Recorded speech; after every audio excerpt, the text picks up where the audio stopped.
তুমি কি বলছো? ঠিকই বলেছি, এই বুড়ো বৃদ্ধাশ্রমে যাবে, এই বাড়িতে কোনো থাকবে না। তোমাকে আমি তোমার ছেলের মাথা দিতে দিলাম, দুদিনের মতো তোমার এই বুড়ো বাপকে তুমি বৃদ্ধাশ্রমে পাঠাবে সারা জীবনের মতো, নাহলে 3 দিনের দিন আমি আমার ছেলে নিয়ে বাপের বাড়ি চলে যাবো, আর কোনো দিন ফিরবো না। তখন থেকে তুমি তোমার বুড়ো বাপকে গলা জড়ি ধরে নিও, বুঝেছো?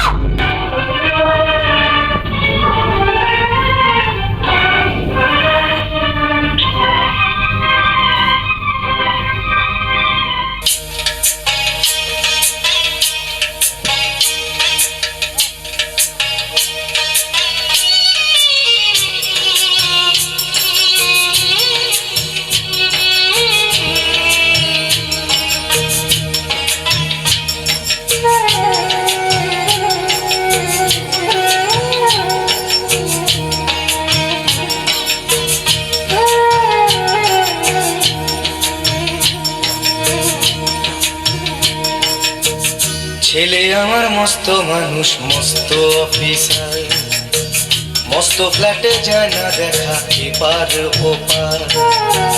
ছেলে আমার মস্ত মানুষ, মস্ত অফিসার, মস্ত ফ্ল্যাটে যায় না দেখা এপার ওপার। নানান রকম জিনিস আর আসবাব দামি দামি, সবচেয়ে কম দামি ছিলাম একমাত্র আমি। ছেলের আমার প্রতি অগাধ সম্ভ্রম, আমার ঠিকানা তাই বৃদ্ধাশ্রম।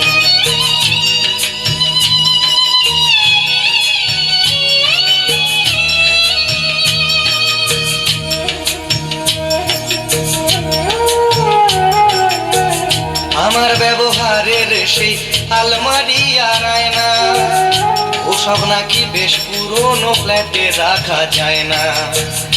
আমার ব্যবহারের সেই আলমারি আর আয়না, ওসব নাকি বেশ পুরনো ফ্ল্যাটে রাখা যায় না।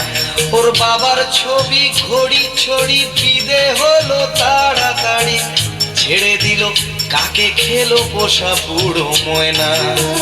স্বামী স্ত্রী আর অ্যালসেশিয়ান জায়গা বড়ই কম, আমার ঠিকানা তাই বৃদ্ধাশ্রম।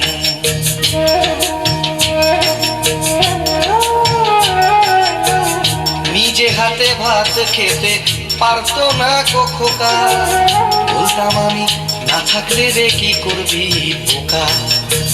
ঠোঁট ফুলিয়ে কাঁদতো খোকা আমার কথা শুনে, খোকা বোধহয় আর কাঁদে না, নেই বুঝি আর মনে। ছোটবেলায় স্বপ্ন দেখে উঠতো খোকা কেঁদে, দুহাত দিয়ে বুকের কাছে রেখে দিতাম বেঁধে। দুহাত আজও খোঁজে ভুলে যায় যে একদম, আমার ঠিকানা এখন বৃদ্ধাশ্রম।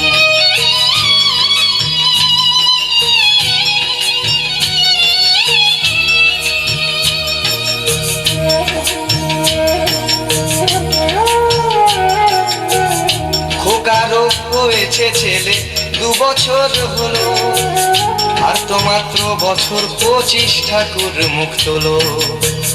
100 বছর বাঁচতে চাই এখন আমার 60, 25 বছর পরে খোকার হবে 59।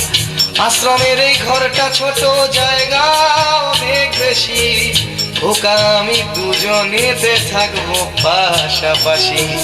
সেই দিনটার স্বপ্ন দেখি ভীষণ রকম, মুখোমুখি আমি খোকার বৃদ্ধাশ্রম। মুখোমুখি আমি খোকার বৃদ্ধাশ্রম, মুখোমুখি আমি খোকার বৃদ্ধাশ্রম।